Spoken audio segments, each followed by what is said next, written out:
different. There's an entitlement attitude that comes along with everybody who's coming here. And it's incredibly expensive and dangerous. Whether you want to admit it or not, it just is. Think about how much and how many resources we have to dedicate to illegal immigration to make it so that the country is livable. But law enforcement, the increased strain on the resources to address crimes involving undocumented immigrants has skyrocketed. And dopey Chris Murphy, your senator, who says, oh, I would rather live in a town with all illegal immigrants, they commit less crimes.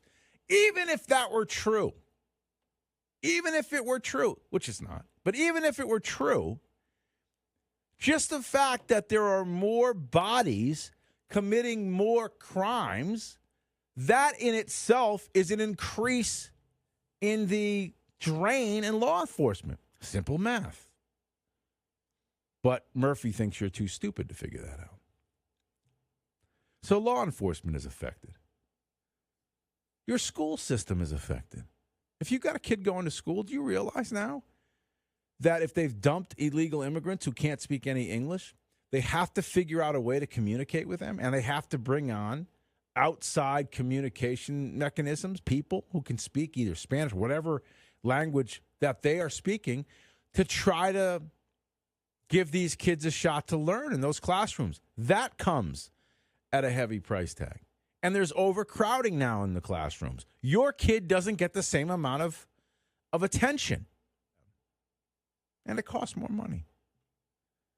Housing. We talk about how there's not enough housing. There's housing going up all over the place. Why isn't there enough housing? Well, there are more bodies. You throw 10 million more people, minimum, into the mix. Of course you're going to have a shortage of housing. What happens when you have a shortage? The price skyrockets. Supply and demand.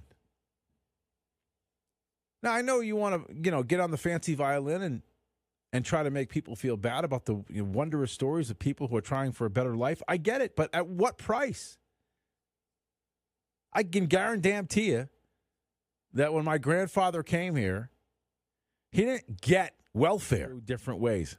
And the sex trafficking just makes you want to throw up.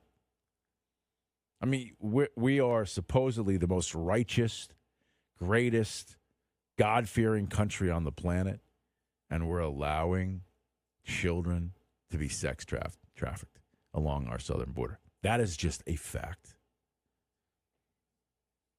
If President Trump, I would stand up and applaud him all day and twice on Sunday if he just got up and said, Homan, just go wreak havoc with the sex traffickers. Put an end to that.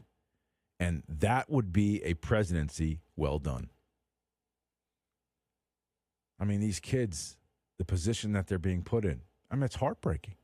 And nobody in this administration gives a damn about that. Think about that for a second.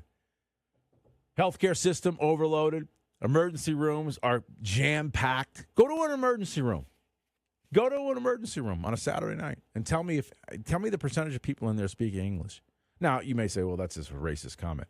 No, but it's indicative of what's going on, meaning that more and more of the folks who are in these emergency rooms can't speak any English because they're not from this country, because they're illegal, and they've got nowhere to go when they break their leg or fall down or are very, very sick. So they go to the emergency room, and they're taken care of, and they don't have any insurance, and their bills are paid by you and me, period.